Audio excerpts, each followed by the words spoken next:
Bismillahir Rahmanir Rahim wa sallallahu ala Sayyidina Muhammadin wa ala alihi wa sahbihi wa sallam. Peace and love, everybody. I'm Brother Ali. This is the Travelers Podcast. It's going to be a little bit out of the ordinary episode this week.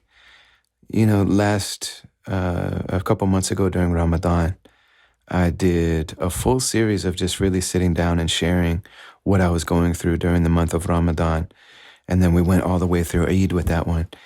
And a lot of people have said that they like those, and I certainly like doing them. You know, to me, the idea of the Travelers is about the fact that we really benefit from connection. We benefit a lot from sharing with each other and reflecting together, especially if the intention is as sincere as we can get it. In Islam, the idea of sincerity is called ikhlas. That's one of the ideas of sincerity. There are many words that can be translated as sincerity, and they all have different meanings and connotations, and they all derive from different concepts, and it's all really beautiful. That's why it's really hard to translate the Quran or the sayings of the Prophet Muhammad or the poetry of, great poets and wise people and teaching. It's difficult to just translate it. It's kind of like, man, you really need to learn the language because you start learning just all of this ocean of meaning that lies underneath these things. But one of the ideas of sincerity is ikhlas, which means to have a singular intention, to have exclusivity about intention. What is the reason that I'm doing what I'm doing? And if you make that the priority, then nothing can violate that.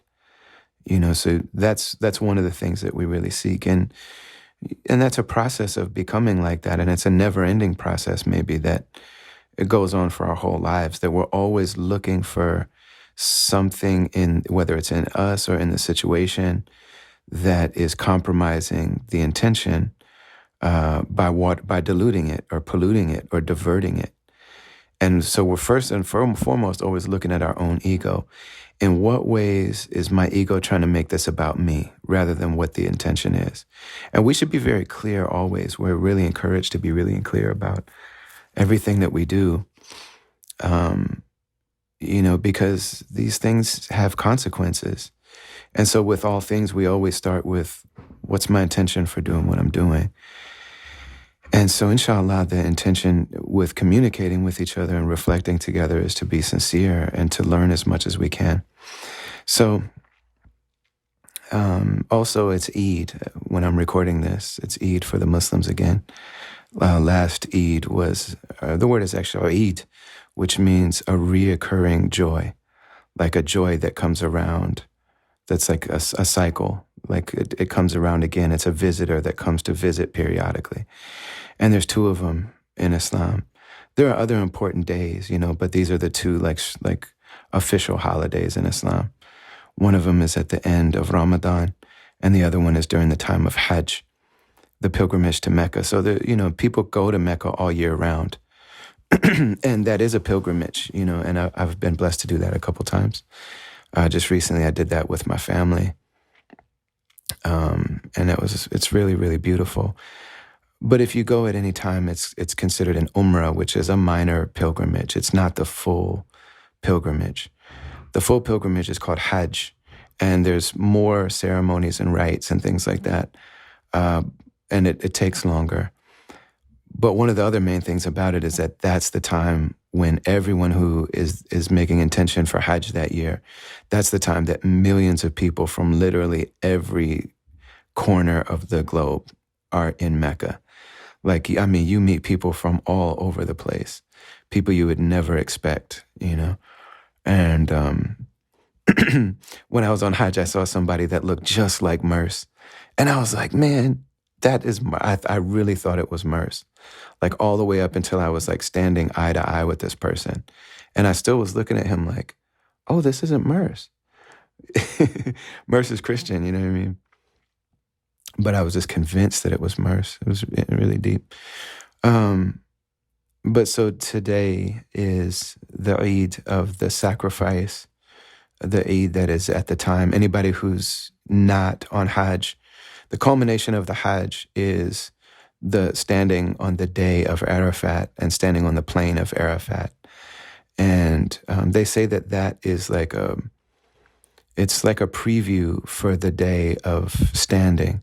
Some call it the day of judgment. And I always use those words with a certain sense of like, man, there are certain words that when I use them, I know they carry all kind of connotations for my people, for my non-Muslim people, that they carry all kind of religious connotations that don't come from Islam and aren't true of Islam. So even if you say God, there are people that for most people who aren't Muslim, an idea of some concept of a man comes to mind for them, or something, and it's usually, but it's almost always a man. Most Westerners view God as a man. And so, and that's just not what that's not what we believe in. God is not a man, and God's not a thing, and God's not an ideology, and God's not an energy, and God, that's none of those things are what we believe about God, about the creator, the source, which is why I use the creator or the source of all meaning, the most high, the divine, and a lot of people say the universe, and it's like, okay, well, do you actually mean the universe? Do you mean the planets that are in the universe? Or do you just mean something that's not of our experience? It's not. It's an unseen thing to us, and it's whatever the power behind the universe is. Because a lot of times you talk to people about what do you actually mean by that. A lot of times they mean something very similar to what we mean when we say Allah. And so the day of judgment is why I was saying that, because, the day of judgment, a lot of times people they conjure that image of that they have of the divine as being a man who sits there and judges them. People say, I don't fear any man but God. Well, God's not a man, in truth. No disrespect to people who believe that, but I don't. It's the core. It's at the core of traditional global Islam that God's not a man, and so and God is the divine is perfect, whereas the creation is not.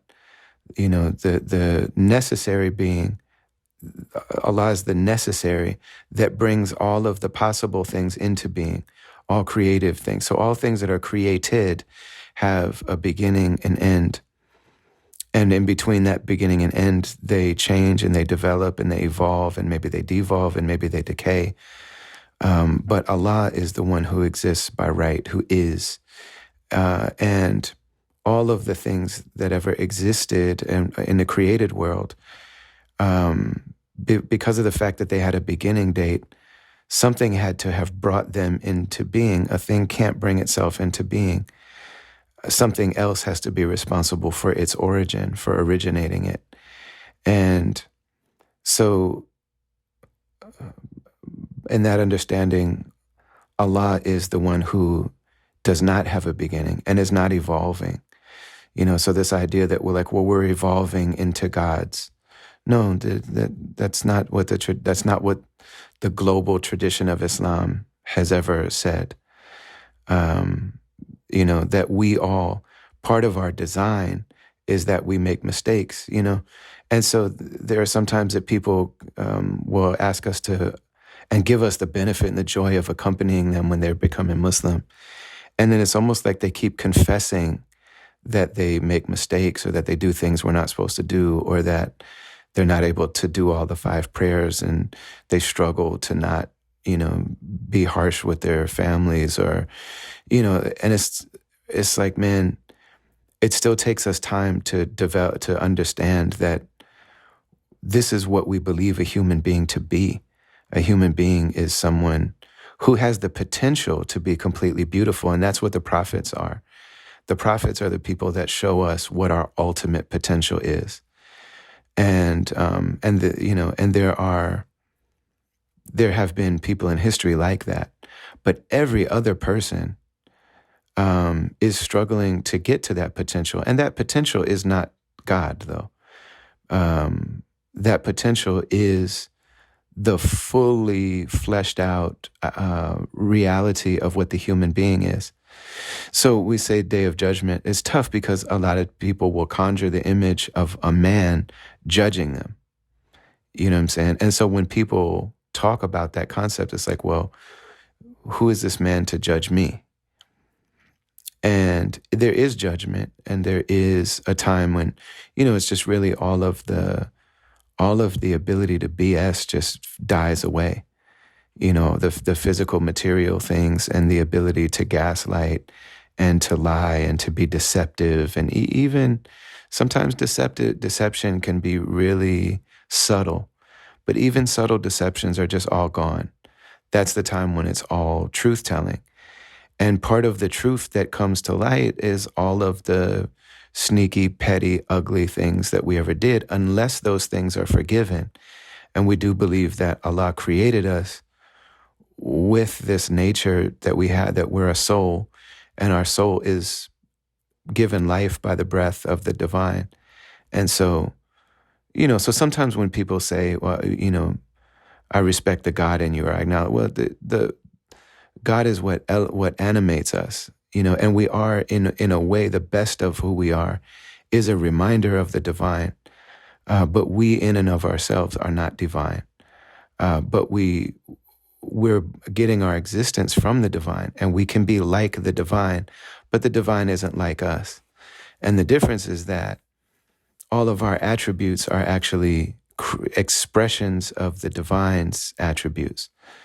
But so we are like God in that sense, but God isn't like us, because our goodness and our wisdom and our power is all limited, and it all needs to be grown and developed. And Allah is not like that. Allah doesn't need to be grown. Allah doesn't need to be developed. So in that sense, we can develop to really high height. But what's also true about us is that we are a nefs, an ego, and we're an intellect, and we're a heart. So we're a soul, a heart, an intellect, and an ego. And all those things are always going on and at play inside of all of us. And in the story of creation of the human being that's in the Quran, Allah says, I'm going to all of creation. In creation, the natural world has an understanding of the reason that it was created. And it's rare that it would violate the reason for its creation. They're created on certain patterns, and they are certain expressions of the attributes of God. And so we believe that everything in nature is like that, And so Allah announces, I'm going to create a Khalifa in the earth. And a Khalifa is like a representative, or someone who stands in the office of someone. I'm going to create a Khalifa in the earth, a vicegerent, a representative who will have some sovereignty, who will have ability to make decisions for itself. And the angels and the creation understood what that meant. Wait a minute. So this is going to be something different. And they asked the angels asked the question about the human beings. Doesn't that mean that they'll be able to do all kind of mischief and shed blood? And Allah says, I know what you don't know. And then created the human being and taught the human being the nature of all of these things, the names and nature of all these things. And then gave the command that the creation bow to, in reverence and respect, to the human beings. And then they all did it except for Iblis, who's not an angel in the Islamic tradition, but a jinn.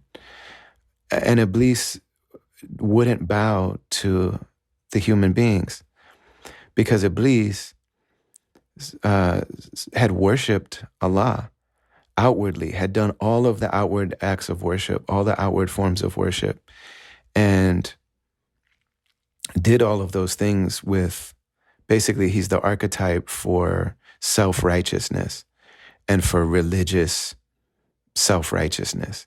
People that do all the right things, and so they think that makes them the boss. They think that makes them the king. They look down on other people. And he says, I'm better than him. Anna khayru minhu. I'm better than him. And our teachers tell us this is the first thing in creation that ever said anna, which means I. and the first one that ever said I to the Creator, and is saying, I'm better than Adam, than the human beings. They're made from mud. I'm made from fire.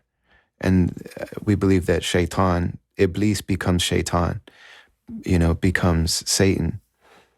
And so the idea of Satan is to prove that the human beings are just our lower selves, that that all we are is our mistakes, all we are is our contradictions, all we are is our weakness, and those human beings did make a mistake, and Shaitan swindled them, and it was the man and the woman that ate together from the thing they weren't supposed to eat from.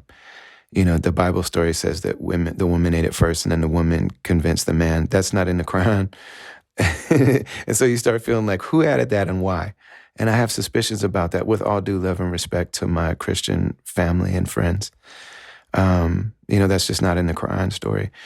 And also in the Quran, in the biblical story, Satan is saying you're going to know everything if you eat from this thing that God told you not to eat. And so it's almost there, like in that kind of thing is maybe the dichotomy between science and religion, or knowledge and religion, which we don't have in Islam. In the Muslim telling, in the Quran, we believe that God revealed the Quran and has preserved it, so people haven't been able to change the Quran since it was revealed. And Satan actually says you're going to live forever. So it's materialism. Like you're going to have material power and you're going to live forever in the material world. It's just straight materialism that was used to swindle them. And so they ate what they weren't supposed to eat, and but they repented and they came back to God. They came back to the divine, and the divine forgave them because the divine loves to forgive. And so the story of this plane of existence is that Allah created the human beings with the potential to be prophetic and to live out the best part of our potential, and that's what the prophets represent. And there are prophets not only from the Arabs or not only from the Israelites, but there are prophets and messengers and reminders and sages and teachers in every group of people. And they all came from the same divine source with the same divine message. They had differences in their specifics for their code of ethics. So they may have been given different, rulings and religious codes of how they should live here and there. But even those overlapped more than they differed. And so they all come from the same source. And so the story of humanity is that, and according to the Quranic perspective, is that the human beings were created to have this potential, but also have the ability to go very wrong, or to go a little bit wrong, or to mix right and wrong. And the idea is to always be humble enough and truthful enough to just understand that if I make a mistake, it's because I was created to make mistakes. And it doesn't mean that it's okay to oppress myself and to oppress others and to deny the rights of people, or deny the rights of myself or my health or my body, or to deny the rights of the children and animals and the natural world, and ultimately denying the right of the divine to be acknowledged, to be witnessed. Allah says, I was a hidden treasure and I love to be known. And so I created creation to know me. So, part of why we were given this propensity to make mistakes and to forget and to contradict ourselves and to sometimes even just be straight up horrible. Most of the things that we do, we're not trying to be horrible. Most of the mistakes we make are we're thinking too small, or we're distracted by something smaller. And Shaitan says, I'm going to prove that the human beings are just the lowest part of who they are. And the prophets are basically saying the human beings, who you really are, is the best part. And if your mistakes make you turn back to the divine and make you more loving and soft-hearted, then even those mistakes were part of your journey. And so that's the way we view it. So when people become Muslim and they're like, hey man, I just got to tell you, I still make mistakes. I still, these things in the Sharia, like I still do these things I'm not supposed to do sometimes.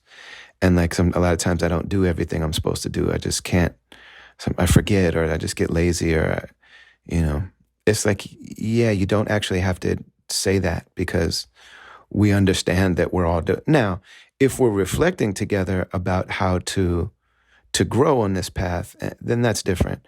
But we don't have confession where somebody says like, yeah, I'm horrible. Like, no, you're not.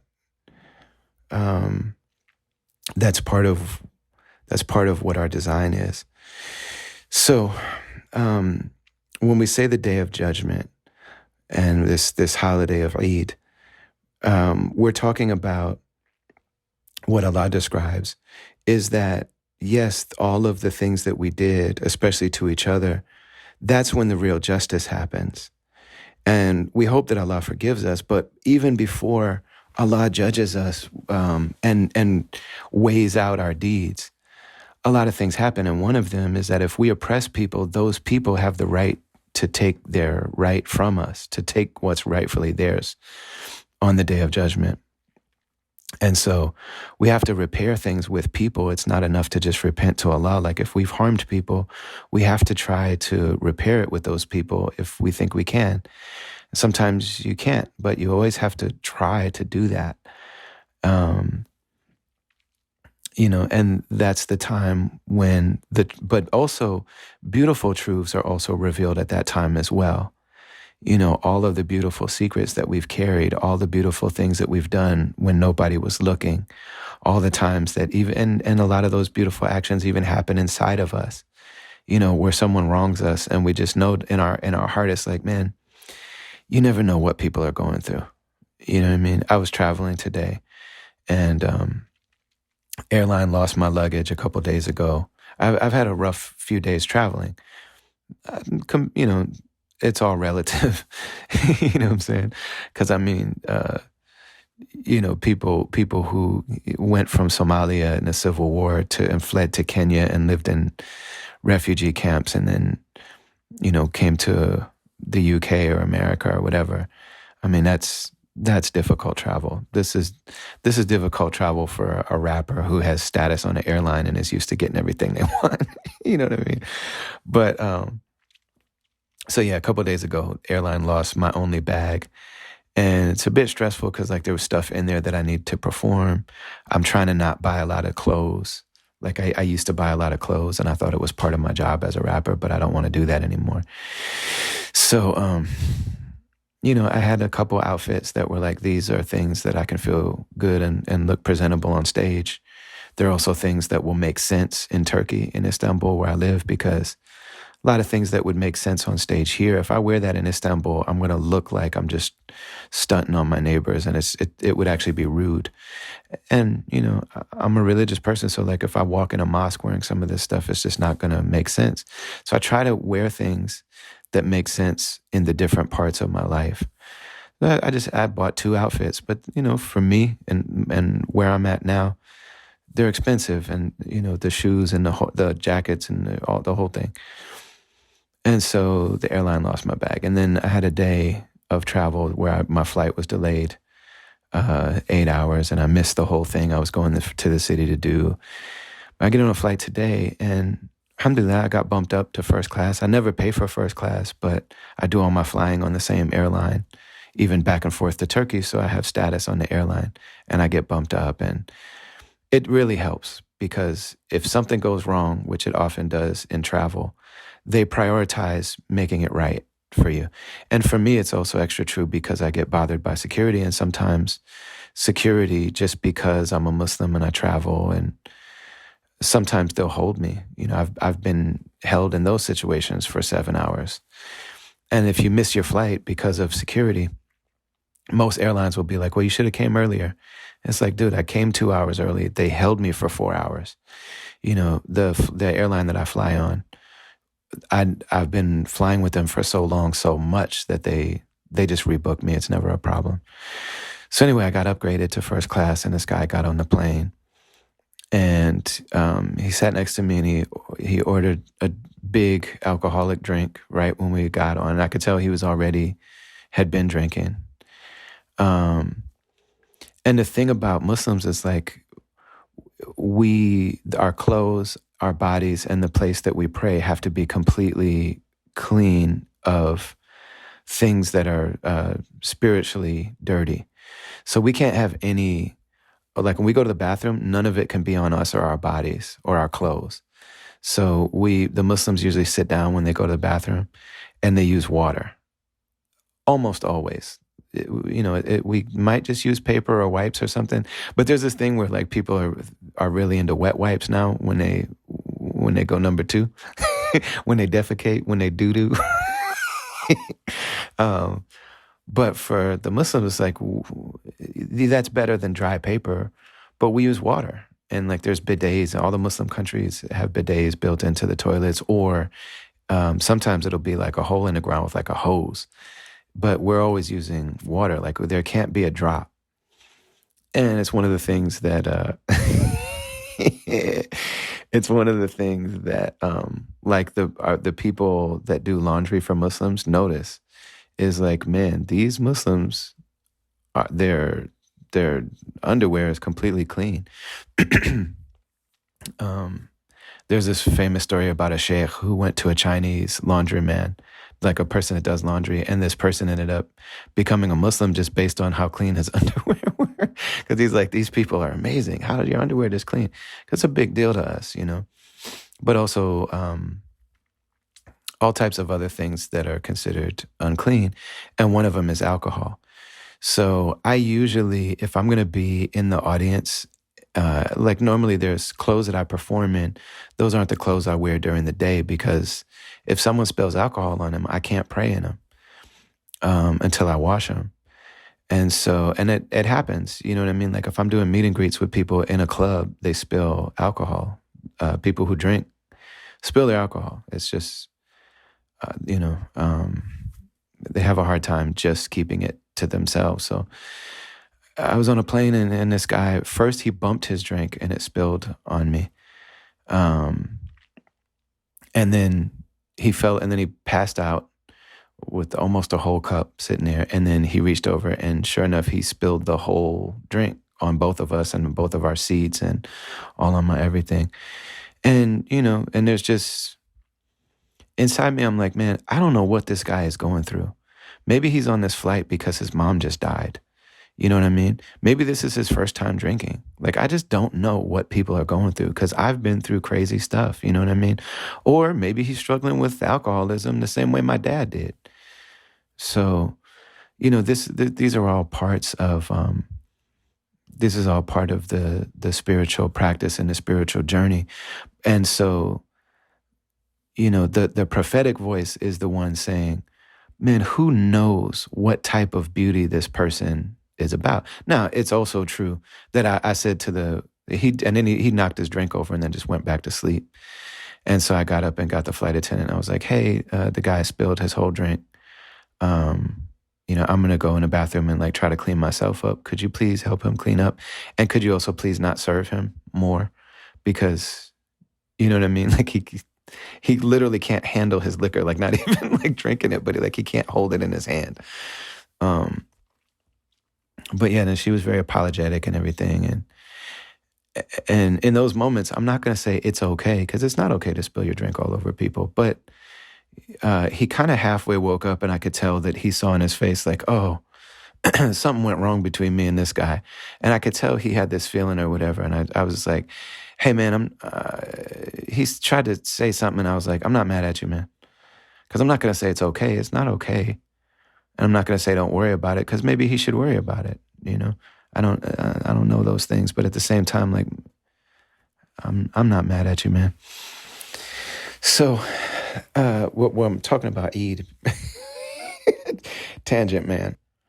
So in talking about Eid, the reason I was talking about all of this is that this particular Eid, the second one in the year, and this is near the end of the year in the Islamic calendar.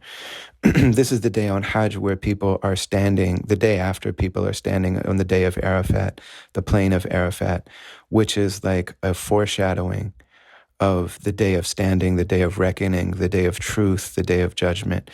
And yes, all of the truths come out in that day. And some of them are horrifying because we wrong each other. We wrong ourselves. We wrong the Creator. You know, my body deserves care. My body deserves to be looked after. My body deserves to be nurtured. My children deserve to be nurtured. My wife deserves to be loved. My neighbors deserve to live with somebody trustworthy. The people I do business with deserve to be with someone who's going to be fair dealing with them and who's not going to swindle them and trick them. There are certain things that I owe to myself and to others. And then there's things that we owe to the divine. And ultimately, we owe the divine gratitude.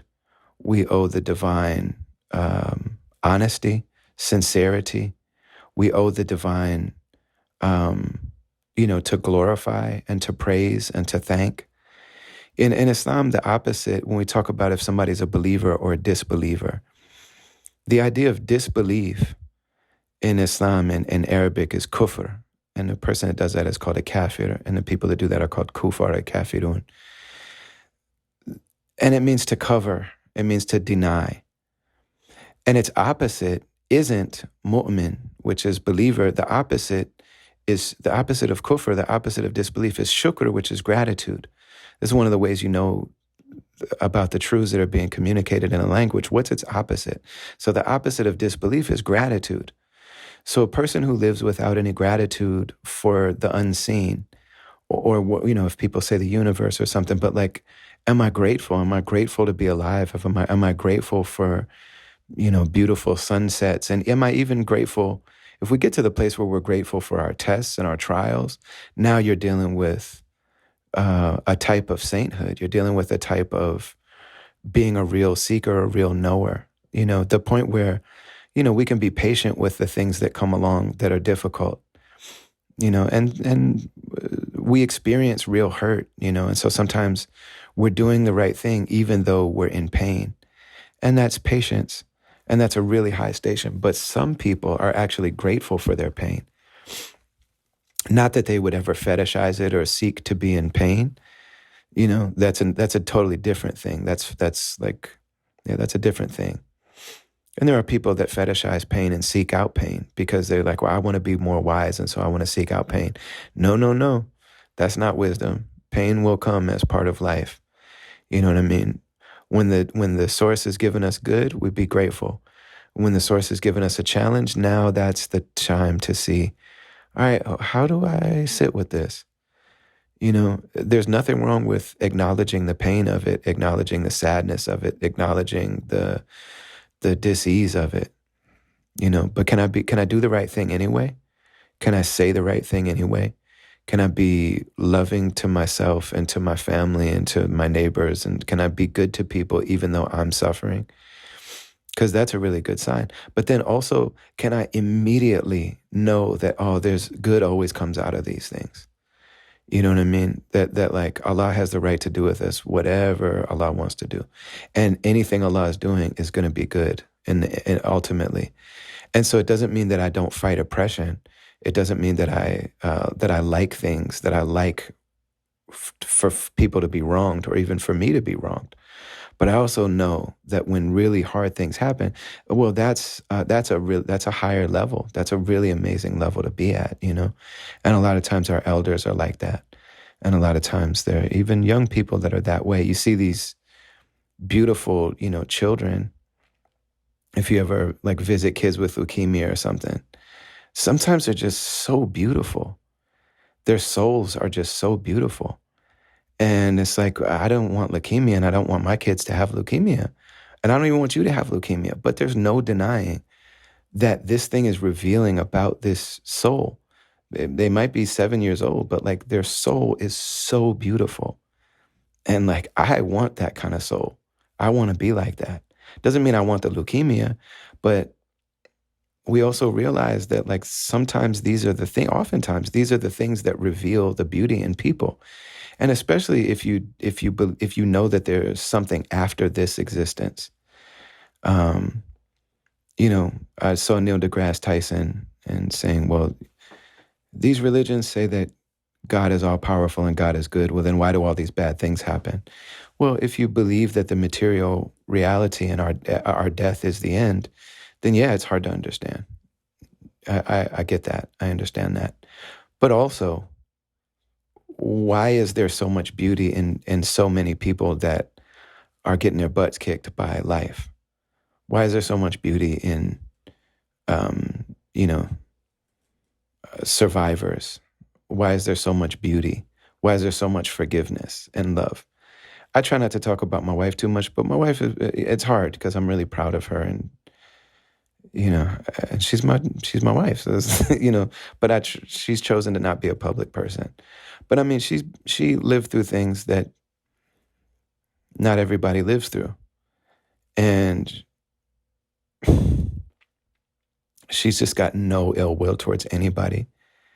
You know, the people that have wronged her, she goes immediately to being like, what happened to them?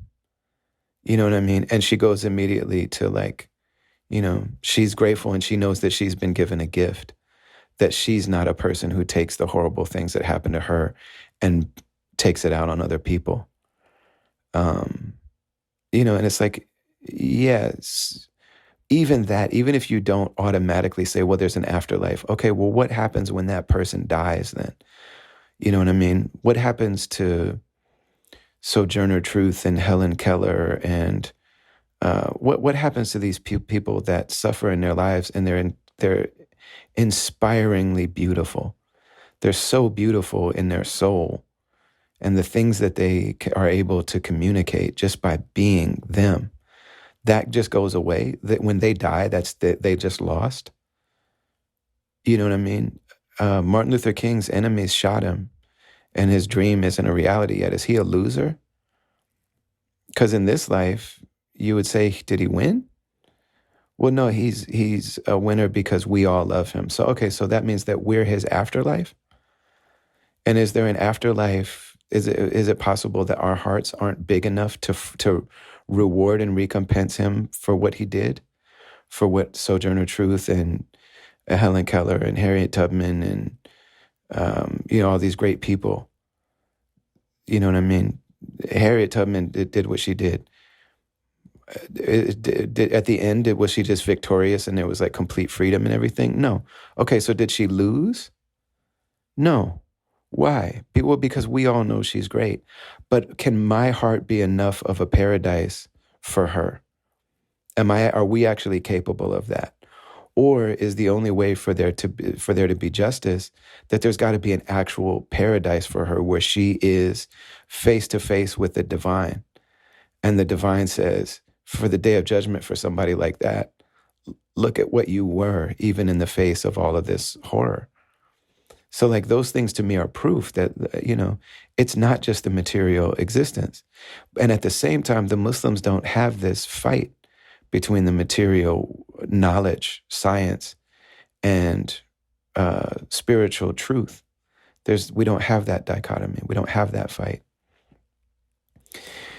So the day of Arafat is about that day of standing, when it all comes out.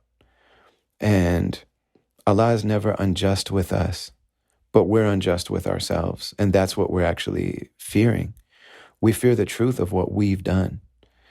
When we say we fear God, it's because God sees and knows all. And so we're actually fearing ourselves. We're not fearing that Allah would ever wrong us. And the truth is that Allah says over and over and over and over again, every time there's talk about the wrong that people do, Allah always says, but if they repent, if they do good, if they try to heal, if they try to repair, if they try to be truthful, then Allah loves to forgive. And you see people that have done horrible things, they also become beautiful. So like it's not only 8-year-old kids with leukemia. There are people that have murdered people. Some of my closest friends in life have taken people's lives at different time in their life. I became Muslim in a time when that was really common in like urban, guys become Muslim in prison, or sometimes they don't even go to prison. They just want to change their life and they become Muslim. And you see how intensely beautiful these people are. And it's like, okay, mercy is real. And so I can look at them, I can look at my man and say, yeah, you grew up as a young black man in the middle of one of the most horrific stories in human history. And at that phase in the 80s and 90s when we were growing up, you were in the crack epidemic. Both your parents were on crack. You know what I'm saying? And then maybe you got sucked into selling it because at 6 years old. You know what I'm saying? And then what comes along with that is deadly violence. But this is a person who didn't get caught and who gave it all up and who actually donated all the things they bought and has spent the rest of their life healing from that trauma, raising children, raising other people's children, just giving to the world in every way possible. And this person might be a little rough around the edges sometimes, but 99% of the people that interact with this person, they have no idea what they've been through. And it's only Allah's gift to me that we're such dear friends and I know what they've been through. You know what I mean? And I've known people that have gone to prison for things that they didn't do for years. I just know people that have lived absolute nightmares and along the way have done horrible things, but they're beautiful. So like, is me knowing that enough to recompense that? Can my heart actually, so like, is it just enough that the human beings, that the human family has a good opinion of somebody? Because this person will very likely pass away with no one ever knowing what they've done, except for me and maybe one or two other people. But they tell this person I'm thinking of now tells me all the time, you're the only one that really, like you're the only one that knows everything that's happened to me and that I've done. You're the only one that knows that. Okay, so I'm heaven for this person? I can't do that. You know what I mean? So the divine is not unjust. And in order for these things that we see in people to be fully fleshed out, it can't be in this realm. It can't be in this life. You know what I mean? So people just look at what corny religious people or flawed religious people say or how they treat the idea of an afterlife. And they're like, well, yeah, but does that mean that you just, I'm just supposed to accept being oppressed? No, that's not what it means. And if somebody used it for that, then they were wrong to do that, but that's not what it means. I'm trying to remember the actor's name, the really handsome, light-skinned guy. I can't think of his name at the moment, but maybe it's for the best because I don't want to talk bad about people. But he gave this really beautiful Black Power speech. And he said, it's not in the afterlife. The afterlife is a hustle. And that, people that are being tortured have the right to say what they need to say. And so that's probably why I can't think of his name, because I don't want to be like, you shouldn't say that. But it's like, well, the idea that you shouldn't fight oppression in this life and just wait till the next life, that's a hustle. But the afterlife itself is not a hustle.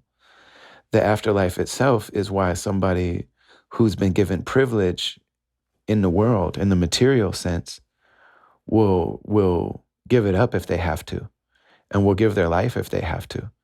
Like, that's the ultimate privilege, is to give our life, like the privilege of being alive and being willing to give it selflessly. I mean, that's what a real martyr is. A martyr is not a suicide bomber. That's a false martyr. But a real martyr is somebody who's willing to put their life on the line for something they believe in. And that's a universally respected thing. Why? Why is that respected if it's only the material world, So this day of judgment means that there will be a period where all the truth comes out. And, and we're happy for that and we long for it, but we're also afraid of our own misdeeds, So we have to have like a healthy balance of hope and fear, of fear and love. Hope and fear of our own, like, we can't forget that we have we've done some horrible things and we have the potential to do even worse. And if it's not for guidance, if it's not for love, if it's not for good community and good company and good teachers and companions and reflections, if it's not for that, we could all go off, and if a few little things are different in our lives, we could become someone's nightmare. We could become our own nightmare. And so that balance of like fear and hope, fear and love, fear of loving God, and also fearing God. But what we're ultimately fearing is ourselves. So that's really a big part of what this Eid is about for us, is that day of Arafat, that day of standing.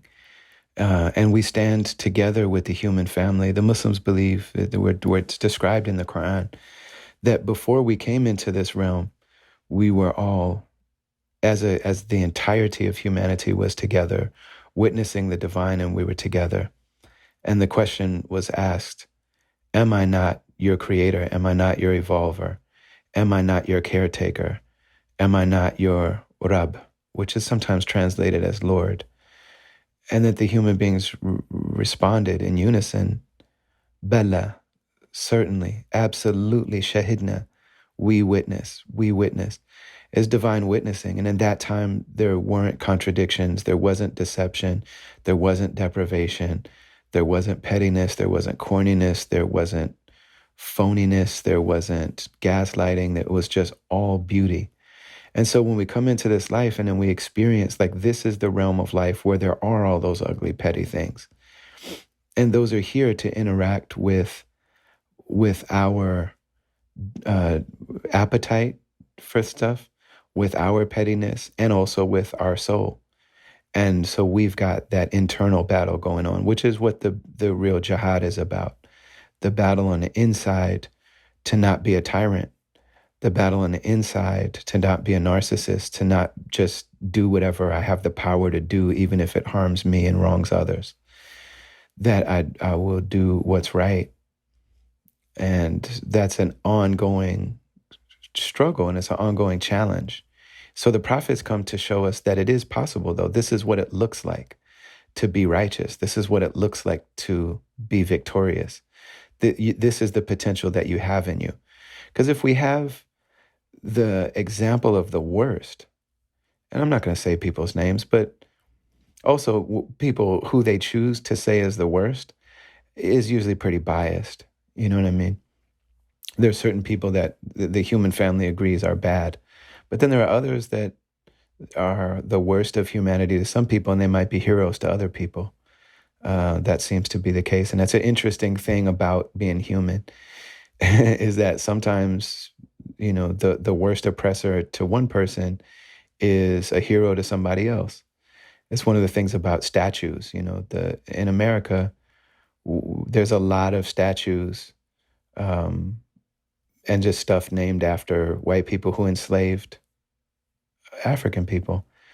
And so that argument over names and statues just reveals the very different lives, the very different realities that have existed inside of one country. And the country of America has always been at war with itself. That's really, in my mind, that's a big part of what America is it's an ongoing civil war. America is at war with itself to see who will be in control and have their way. That's not what I want it to be, but that's what it is. And so I mean, you have these people. I was just in Minneapolis. I just spent some time in Minneapolis, and I stayed near a lake that used to be called Lake Calhoun, and they changed it to Bede Makaska. Bede means lake, and Makaska is a great like First Nations native figure. And they changed it, and because Calhoun was a slave owner. And so, in those cases, and if people say, well, why are you destroying history? And it's like, well, that's critical race theory and that's all this stuff. And it's like, well, okay. America made the decision, or the people in power, the people who had the power in their hands, made the decision to celebrate a lot of people that may have had good qualities, but those people represent turmoil, oppression, and nightmares to other people. And so if you want to have a society that's healing, then you've got to address those things. You know what I mean? We erected all of these statues and named all these things after people who were dehumanizing other people. And if you want to heal society, those are things that should be addressed. You know what I mean? And a lot of times for people that look like me, for people that are, descend from Europe and have less melanin and are understood to be white, it's like look at what happened on 9/11, the anger and the pain that people felt in 9/11, because it's like, okay, somebody, at least the official story. This is not the podcast where we talk about whether or not the official story is true. But tangent on a tangent. I'm Tangent Man. I just saw a comedian recently that said, I don't trust people that don't believe in any conspiracy theories. You got to believe in some conspiracy theories. You mean to tell me you think the government's just been batting 1,000 and telling the truth about it this whole time? So this isn't that. But I'm saying based on the official narrative that somebody, from outside of America crashed planes into buildings and killed 3,000 people just because they were in America and just because they were in buildings that symbolize American business power, economic power.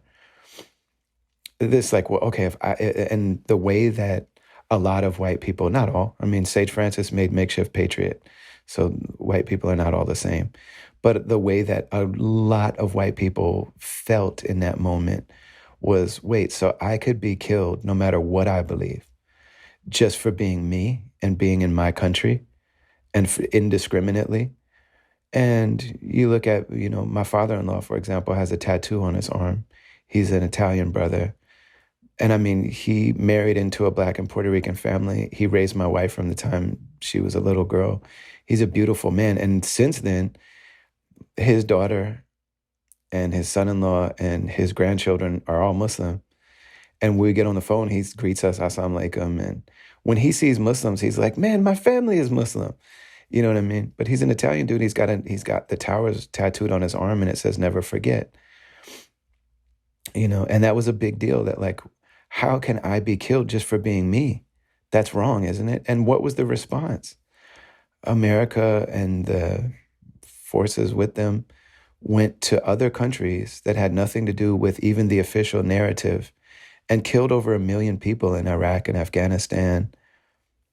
And, and then if you look at how the region was destabilized, like what's happened in Syria and, in other places, it's like, yeah. So, I mean, imagine if somebody saw bin Laden as a hero. You know what I mean? What if somebody said, well, we hate the fact that America's been oppressing us. And so this guy orchestrated an attack that led to America, whatever. What if they saw him as a hero? How would you feel about that? Because that's how people feel with slave owners on their money. That's how people feel with a beautiful lake being named after a slaveholder who killed a lot of native people. That's how people feel. It's like, what if bin Laden was on the money? How, So, yeah, I'm always with the tangents. But I also always bring it back. What I was saying is that if we're going to, there are these people that we see as horrible, as examples of the worst of what a person can be. And they're different for different people a lot of times. So when Obama steps out and says, ladies and gentlemen, we got him.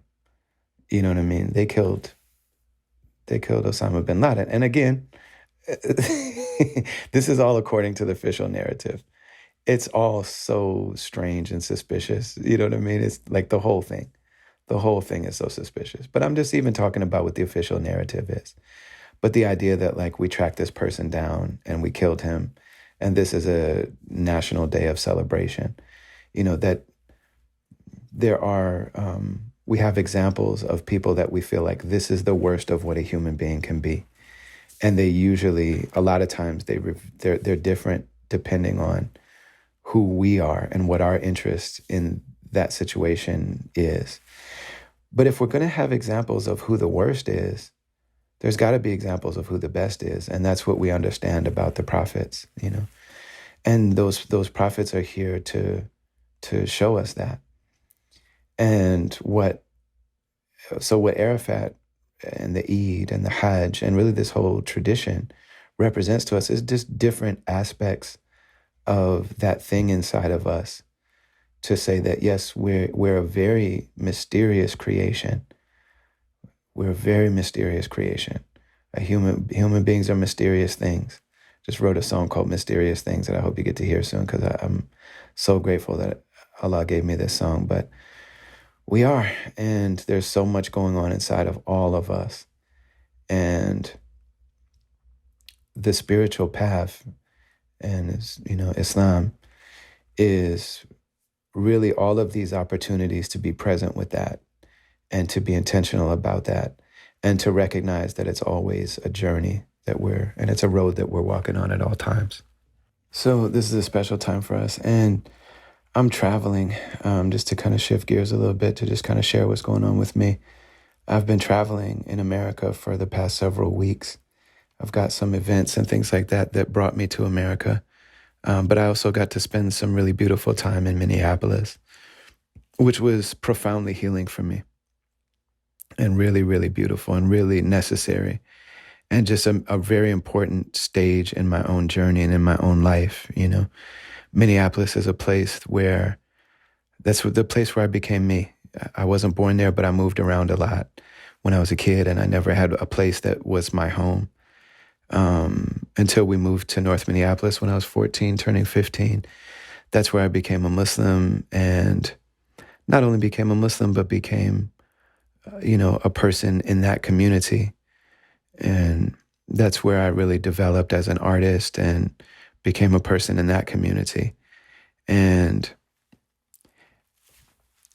and I think because it happened so slowly and because it happened to me, I don't think I necessarily realized the real kind of position of prominence that I had in Minneapolis at one time. And I'm saying it in past tense because of some stuff that happened later. But, for the Muslims, it's like in that community, there's Keith Ellison, there's Ilhan Omar, there's Khalid El-Amin, and a few other folks, but Bernie Sanders, for example. And you might not like Bernie Sanders' policies and things like that, and that's fine. A lot of times I don't love somebody like all their policies or even all their art or whatever. So much of this podcast, like the way that I talk to people, like I'm happy connecting with people based on the stuff that we have in common. And I don't need to agree with everything that somebody does. But Bernie Sanders came through, and I believe him to be a sincere person. And so he came through, and we did an event for him that was Keith Ellison, Ilhan Omar, Brother Ali, and the New Power Generation. And he commented afterwards, Bernie Sanders did. He was like, man, all these like Muslims, like the Muslims are what was necessary to bring people out in the state of Minnesota. He's like, that's really something, and it is. That is really something. And then in the hip hop scene, the fact that my name is on the side of First Avenue, or at least it used to be. I don't know if it still is. And for hip hop in the Twin Cities, what I've been able to be part of and some of the things that I've done, I just was able to reach heights and certain like prominent positions, and not necessarily positions, but I've been able to do things that are rare. And being back in Minneapolis, I realized like I don't think I really ever fully understood or grasped how famous I was in Minneapolis. So I could not, for a good 10 or 15 years, I couldn't leave my house for any length of time for any reason without at least one person seeing me, seeing me and acknowledging me for something good that I had done.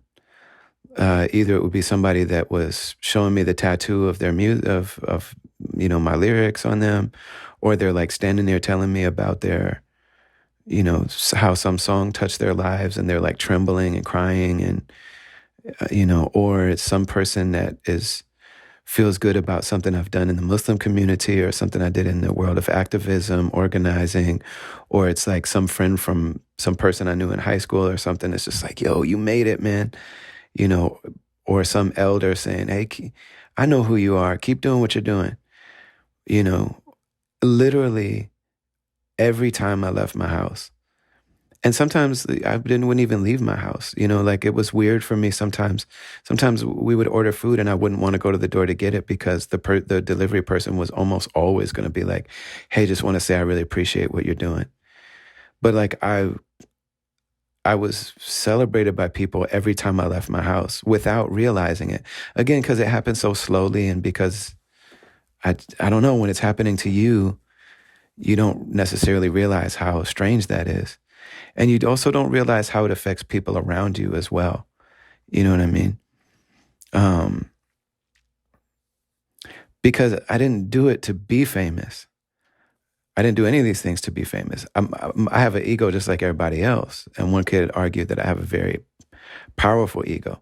And I also have certain things that, a lot of artists, we didn't get the acceptance and recognition and validation that we would have liked to have gotten when we were young. And so a lot of times we go hard on stage because that's a way to get it. We don't even necessarily realize that's what we're doing. But I mean, that's definitely true for me. Definitely. Come on, man. You know what I'm saying? Like, it's definitely true for me.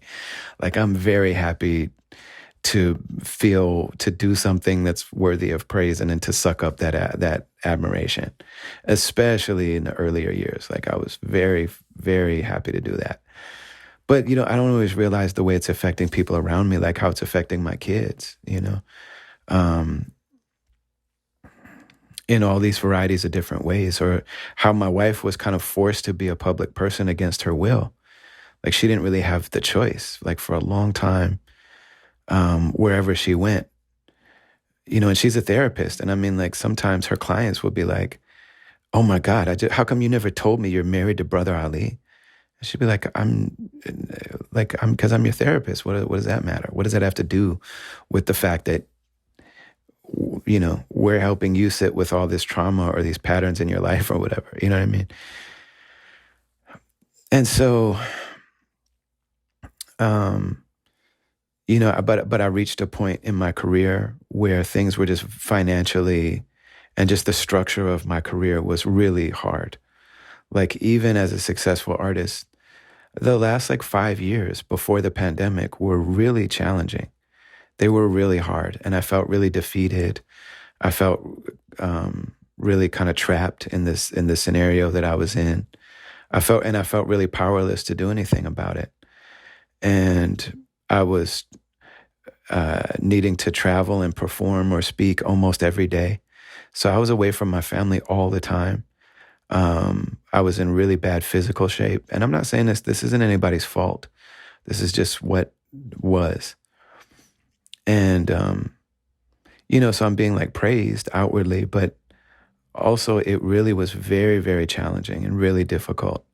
And I didn't feel like I was in a situation where I could change the things that felt wrong to me in my own situation. And, so then the pandemic came and I couldn't travel. And I had nothing coming in.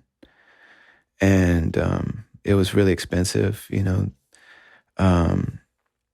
then there was the uprising in our city. And then I also had some personal stuff in my family that was really, really hard. And then there was a thing that happened on social media, mostly on Twitter, where, kind of in the wake of the uprising, the, riots, if you want to call it that. But people burned down the police precinct and people burned things down. And it felt like a moment of like recognition of pain. So burning things down so that the pain could be recognized. It was a moment for that. And I understand that, even, whether or not I agree with it doesn't matter. I don't even view it that way. I understand that notion, like that's part of the human reality, that sometimes, like if we can't, if we can't um, get satisfaction, then sometimes destroy. Like if all I can do is destroy, and again, America's a war zone, and it's like destroying your enemy and outdoing your enemy is the way that, and the currency in America is only fame and punishment. It's like, you're either a VIP or you're being punished. That's the way that that's what we do about things that are wrong in society, is we punish. You know what I'm saying? Like America's uniquely like that. Not everybody's like that. So we punish people that are, if there's a problem, we identify who's causing this problem and we punish those people. And so that happened in the music scene, and it just created this feeling that I was like, man, is this a community? Because nobody said that I was the problem, but they were talking about, collectives that I was part of, and they were talking about, basically there was a certain feeling or kind of way of talking. Like the music industry is just this horrible network of abusive, oppressive men. That's all it is. And they all know about it and they're all in on it. And that's why they're successful, and that's why and nobody ever said that's true of Brother Ali. But it's also like, man, I was one of the top people in that world. And my life and career, in my mind anyway, and my intention anyway, has been dedicated to the opposite of that.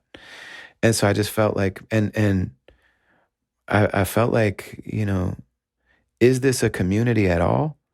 But it really doesn't feel like my community. And, so, and then during that time, we had the opportunity to move to Istanbul. And so we left, and even that leaving was intensely traumatic. My wife and I both come from not having money. And so we bought a small, very modest house in Minneapolis, but it was our house. We owned it. And our children grew up in it, and our children grew up in a house. And that meant a lot to us.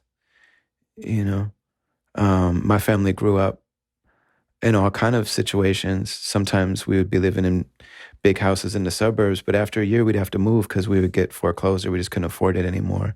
Both my parents died in suburban houses where they were under what do they call, upside down in their mortgages, where they didn't have any equity in these houses, and they died living kind of a suburban lie where it looks good, but you don't actually have anything don't have any value. But we had also had times where we were poor and lived in what's called the hood, or in small apartments or whatever.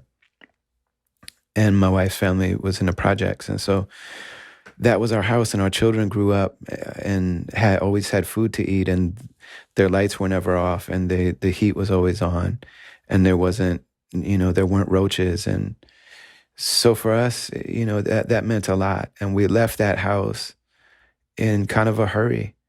And a lot of the things that we had got donated, and a lot of the stuff just got thrown away. Like I loaded up trucks and just took most of the things that we had bought, a lot of them, to the dump.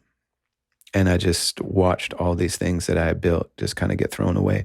And I chose it, but it also felt like I was like, I can't be here, because I also wasn't part of I also had made the decision to go independent. And, also my parents are both passed away. My parents both died young. My wife's mother died during the pandemic. We didn't have a safety net, and we still don't really. And so this community and these institutions were the things that I used to rely on, and they no longer felt reliable. And so we left, and we went to Istanbul. And we went to Istanbul with 5 duffel bags, and that's it. And we didn't really know anybody, and we don't speak the language. And, And also at that same time, I launched my own company to try to manage my own career. And it's a huge blessing that BK1 came and helped with that. And then certain people within the crew that I was with, the label that I was with, certain people were down to be helpful in any way they could. And so we left. And so coming back to Minneapolis this time, I always had this feeling of like loss and pain with Minneapolis, which is the place where I became me. And for a long time, it felt like a bad breakup with somebody that I used to really love. And, I tried to perform in Minneapolis, and First Avenue that I sold out over and over and over again wouldn't really book me. I mean, it's not that they said no, but they wouldn't really give me a good offer, a good deal. Artists we did some shows at a little place called Ice House. And I reached out to some people to open, and people like artists who I had taken on tour when they were still up and coming, when like they weren't able to tour. I took them on tour and I was like, hey, you can ride in my vehicle for free, and my tour manager will work for you, and my sound person will work for you. And, the way that Atmosphere did for me, they said, like, you'll be part of my touring family. It's not just that I'll let you open and you got to figure everything out for yourself. I actually want to help you go tour because I think you're worthy of it. And I reached out to artists that I had done that for. And those people, one of them said yes. And then he hit me back and said, hey, I know you would never harm anybody, but just because you're associated with other people that I think did. And I don't even know if he knows that I went independent. He hadn't asked me how I was doing, hadn't checked in with me to see anything, just made these assumptions. But really, it's that they didn't want somebody to turn the scrutiny on them. And so this person said to me, I know you're a good person that would never harm anybody. And it's like, okay, well, why isn't that enough then? But, well, you're associated with something that's understood to be not good. And so that was the one time I did come back to Minneapolis. That was my experience. Now at the same time, we did 2 shows at Ice House. They both sold out almost immediately. Financially, we did well. I did, and some of the people from the community, like real people that I love, came out. But I still had this weird feeling with Minneapolis where it was just kind of an open wound for me. And there's no individual or institution, or there's no one person that I blame for it. It's just I understood that, like, these detachments, these losses are good in ways, and there's meaning in this. So anyway, we left with the intention to launch and really handle my own career, to make life work in Turkey as converts. Me and my wife are both converts to Islam. We're not scholars. We're not, And so coming back to Minneapolis this time, I came back as someone who not only launched my career, but I'm working on new music and I'm financing it myself. And so often with artists, that's where we get stuck in situations that we didn't create because we don't have the money to invest, to do our own projects. We need somebody else to provide that money and that infrastructure. And so when somebody comes in with that, a lot of times they determine and dictate the terms. And for as much as I love the people that I was with, I didn't determine the terms of my situation. I wasn't, I didn't set those terms. And when I wanted to change things, I discovered I wasn't able to do that. And, and then when there were these like kind of community issues, I didn't really have a say or a role or a vote in how those things were handled. And so I just was like, man. And so, but it's difficult because when I left, I was broke. And, to be in the position to be able to finance my own, to not only live again off of what I love to do, but to also be able to finance my own projects. I came back to Minneapolis under those terms, and you're going to see a long conversation with Ant because I worked with Ant when I was in Minneapolis, which felt really beautiful. And Ant told me the whole time, he said, man, our friendship is our friendship. And, you know, uh, to me, it's not about whether or not you're on the label. If you need to do things, whatever you do, I will always work with you. And he has. And Slug too. And I love those guys, man. I really love those guys very much. And when I did my first tour, they both came to it. They both traveled to see me and support me on my first tour. So one of the big shows was in Denver, and Ant came, and Amir Suleiman came. And those are two of my favorite human beings in this world. And then we did Madison, and Slug came, and there's a live recording. There's two recordings, actually. One on stage, though, and they have full video. And this one with Ant will have full video, too, inshallah. But, not only did they support me in spirit, they physically traveled to come and support me, to let me know, like, hey, we're with you. You know what I mean? And again, it's not that they have to agree with everything I say or do. You know what I mean? But it's like our hearts and our understanding of who we are as people is enough for us to be connected forever. And that's a huge gift. That's a huge blessing. So I went back to Minneapolis, and I wanted to, as a convert, we wanted to be people that could move to a Muslim country, and we did it. I mean, we've been there for coming up on 3 years. And so, it just occurred to me that over and over again in my life, all these things that I've wanted to do that seemed scary, and they seemed like on paper they might not make sense, they've all come true.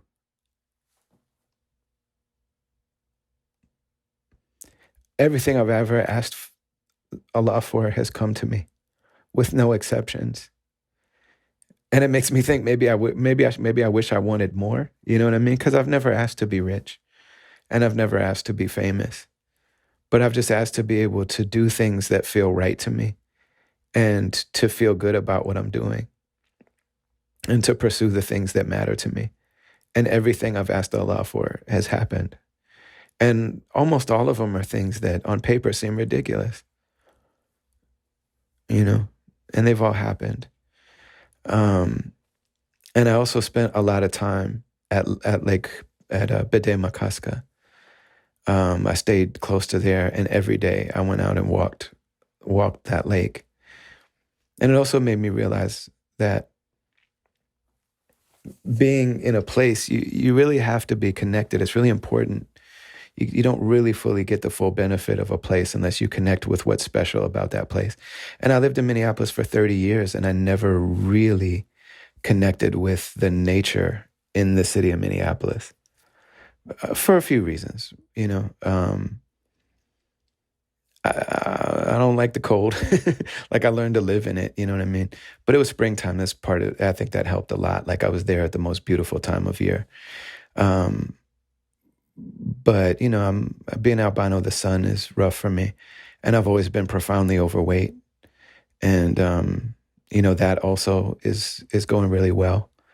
I have a goal, and then I have 3 years to achieve it. And I'm not quite at the 2-year mark, but I'm well over 2/3 of the way to my goal. So being there and like walking around the lakes, I'm not carrying the weight that I used to carry physically. So just going and just walking and just being with nature, I just realized, like, you have to, in order to really benefit from that place, I needed to be with the nature of it all.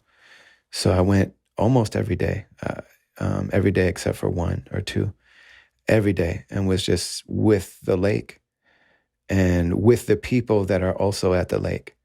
And it just gave me an opportunity to relate to it in this really beautiful way. And then I met with some people. I didn't meet with everybody. So like, if I was there and I didn't see you, it's not a diss to you. I was there for personal reasons for myself, and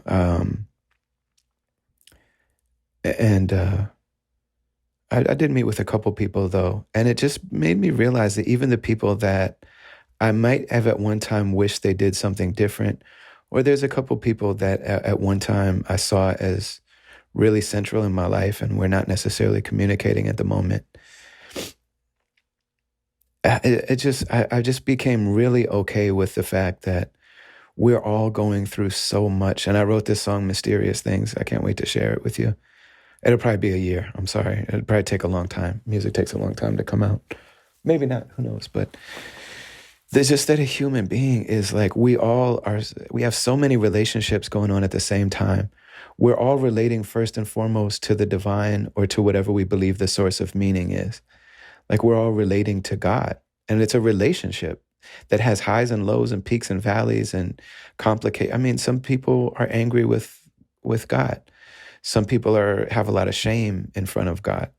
Some people, and the spiritual path is about curing and healing all those things. It can all be healed to get to the point where we are a satisfied soul, where we're content with the divine and the divine is content with us. Like that's what we're seeking. And there's different stages of the development of our soul. We have the commanding soul that just commands us to do what the ego wants. So it's going to command us to do evil. And then there's a period in between where we become self-aware. And then sometimes we can even become self-deprecating and self-critical, and that's an extreme. We've gone too far in the other direction. But we want to be self-aware, and then in time, if we develop, we become people that are pleased with the divine, and the divine is pleased with us. And we're content, and we become satisfied. And that's the goal, And not satisfied with corruption, not satisfied with, not like what Dr. Cornel West says, well-adjusted to injustice and well-adapted to indifference, but between us and the divine, we are satisfied. And those are people from whom only good pours forth out of people like that. And they become forces for good, and they become instruments of good. So there's that. We're all relating to the meaning first. And then we're also relating with ourselves. We're in an active relationship with ourselves. Are we mad at ourselves? Do we hate ourselves? Are we insecure? Whatever our relationship with ourselves, that's also going on at all times. And it's always in flux with highs and lows, joys and woes, peaks and valleys, all that stuff. And then we're also forever in relationship with our parents, with our first love, with our childhood, with our community, with our feeling about the world. And so the way that a person relates to me and the way I relate to them is so much more complicated. It's not just about me and them. There's so much going on. And I just got to this place where I'm like, I am in a place where I don't want to harm others, and I don't want to harm myself. So I'm not going to deprecate myself. I'm not going to lower myself. I'm not going to shrink myself. I'm not going to judge myself. I'm not going to beat myself. I'm not going to shame myself. I'm going to be honest about what's healing and what's not, when I'm moving in the right direction, when I'm not. But I'm not going to beat myself up. I'm not going to, that's not the way forward. I just have an acceptance of the fact that I'm on a journey, and so is everybody else. And I'm okay with that, So being in Minneapolis was profoundly healing for me. And it wasn't even about anything else anybody did or didn't do or said or didn't say or anything like that. It really was just about the fact that another set of things that I sought out to do because my soul cried out for them, that they've become real. And there's scale, you know what I'm saying? I'm not a rich person, I'm not a famous person. But some people would look and say, well, I wish I had what that guy has. And some other people look down on me because I don't have as much as they have. And again, that's not the point. Neither one of those are the point. You know what I mean? But that's very beautiful. And then we started traveling. We did some shows. I did some speaking engagements. As I speak, I'm in Philly. By the time you hear this, these shows will be done. But I'm doing 3 shows in Philly Then I'm going to go to DC. And then the 4th of July. The 4th of July is the day that my father died by his own choice. And so that day always, carries something for me. And the 4th of July, and it's symbolic, of course. Like, I'm an artist, so I'm always going to find symbolic meaning in all this stuff, and I don't have to search very hard. Somebody said, there's a movie, Born on the 4th of July. Well, my dad died of suicide on the 4th of July. That's, you don't have to look hard for this symbolism in that. But that's the truth. And so then I'll head back to Istanbul, inshallah. There's really dope podcast episodes coming. I sat with Ant. It looks like I'll be sitting with Freeway, inshallah, in person and on video. The Ant one will have video. If everything goes according to plan, inshallah, the Freeway one will also have video. There's also other people in Philly that I'm hoping to connect with. So inshallah, there's great episodes coming. And I appreciate you listening and just being here for me, just kind of sitting down and talking about what I'm thinking. Sponsors, we have sponsors, and I need to mention them.